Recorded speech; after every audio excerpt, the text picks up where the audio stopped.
Hey there, Asin Kuis. This is Kuis KS, and I am welcoming you all to New Civilization Network. For today's video, we are piloting a new program where we are featuring stories about family matters that tackle different perspectives on our home. As every family has a story to tell, stories of love, sacrifices, challenges, and triumphs. Welcome to Family Matters. Sa pamamagitan ng teknolohiya, mga pinagsaluhang alaala at dedikasyon na manatiling bahagi ng buhay ng isa't isa, nakahanap ang ating mga pamilya ng mga bagong paraan upang maipahayag ang pagmamahal, suporta at pagkalinga. Bukod sa virtual na pag-uusap, alam naman natin na ang emosyonal na ugnayan ang tunay na nagpapanatili sa pagkakabuklod ng isang pamilya. Sa aming unang pagtatanghal, tunghayan natin ang kwento ng pamilya Millares na nakaranas ng matinding pagsubok na naging inspirasyon upang mapatibay ang kanilang samahan bilang pamilya. Join us for uncovering a story of love, resilience, and the enduring connections that bring families closer, no matter how far they may be. Here's Micaela for the story.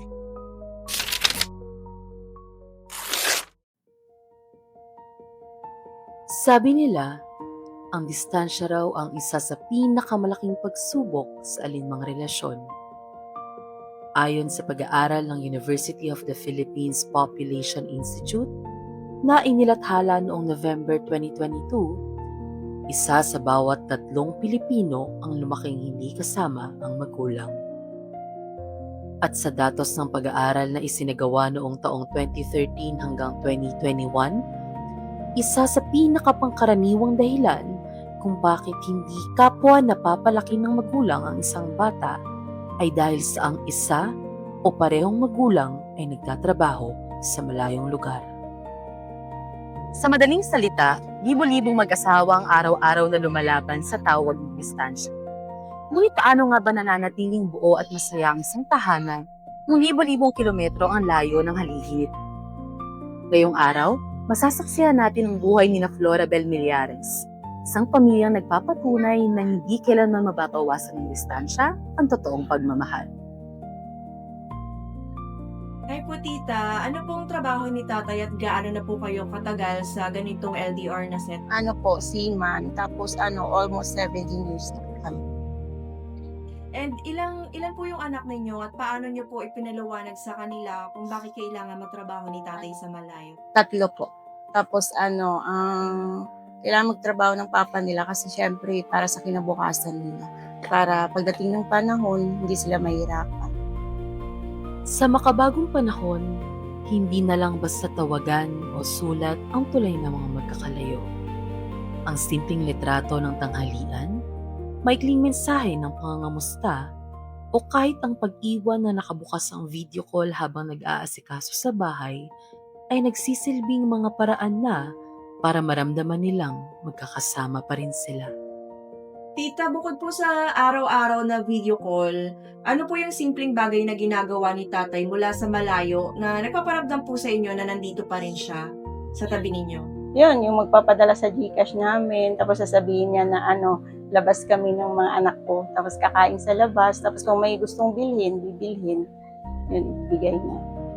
Napakadaling mag-usap araw-araw gamit ang ating mga telepono.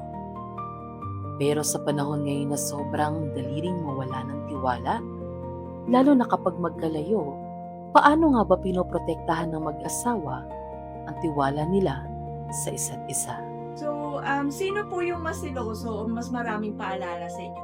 Yung asawa ko po, kasi siya yung makadiyos, tapos laging pinapaalala, mag-ingat kami dito kasi kami lang nandito lagi sa bahay. Tapos so may pagkasiloso talaga yun. Pero okay lang naman, minsan. Parehas lang din naman kami minsan. Kapag po may maliit po kayong tampuhan o hindi pagkakaunawaan, paano po ninyo naiaayos yun kahit sa telepono lang po kayo nag-uusap? Pag hindi kami bati, ina-unfriend ko po yun siya eh. Kaya sa mga anak ko po, dinadaan tatawag sa akin. Tapos yung tatawag sa anak ko pala. Tapos yun, sasabihin niya sa akin saan yung mama mo, anong ginagawa ng mama mo. Tapos yun, ganyan ka na naman. Kung ano na naman iniisip mo dyan, wala akong ginagawa dito. Tapos Magbabati na lang kami kasi tatawa na ako sa kanya eh. Ayun, bati na kami agad. Hindi naman lumilipas yung araw na hindi kami magkabati agad.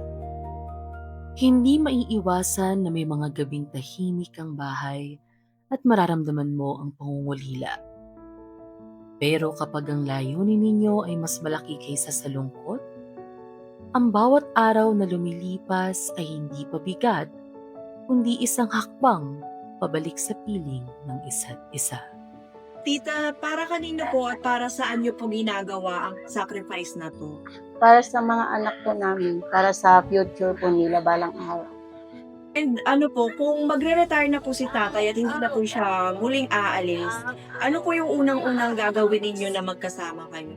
Ano po, yung sa retirement niya na lang po siguro. Yung parang, ang balak talaga po namin kasi, uuwi na po ng probinsya, magtatanim na lang, tapos yung mag-alaga ng mga hayop po. Ano po yung gusto nyong sabihin sa ibang mag-asawa sa kasalukuyan din na lumalaban sa LDR ngayon? Communication po talaga kailangan. Tapos, yung sigad, dapat lagi po yun nasa gitna niyo para, iwas din po sa tukso. Ang totoong tahanan pala ay hindi lang nasusukat sa 4 na sulok ng bahay o sa bilang ng kilometrong naghihiwalay sa 2 tao. Hanggat may tiwala, respeto, at hindi nagbabagong pagmamahal kahit sa ang sulok man ng mundo, ang pamilya ay mananatiling buo. As we conclude our first episode, we are reminded that distance may change the way families connect, but it does not diminish the love that holds them together. Sa mundong patuloy ang paggalaw at pagbabago ng mga tao, ang pananatiling konektado ay magiging isang pagpili. Pagpiling makinig, umalala, at patuloy nating pagyamanin ang mga ugnayang pinakamahalaga. Naway nagsilbing inspirasyon ang kwento ng Pamilya Millares upang pahalagahan ang mga taong itinuturing nating pamilya lalo pat nasa malayong lugar sila. Dapat nating tandaan that even the widest gaps can be bridged through sincere communication and mutual understanding. Thank you for joining us for our first episode, wherein this story wants us to understand that even if we are 2 worlds apart, there are a lot of ways to conquer what your heart truly desires. On behalf of our entire production team, come on guys. Thank you for watching. Join us again next time as we share more inspiring family stories. Always remember that love your parents, love your siblings, and never take them for granted because family matters. Heartwarming family stories are too special to miss. So hit subscribe button on YouTube and follow us on Facebook. This is NCN, One Family, One Network.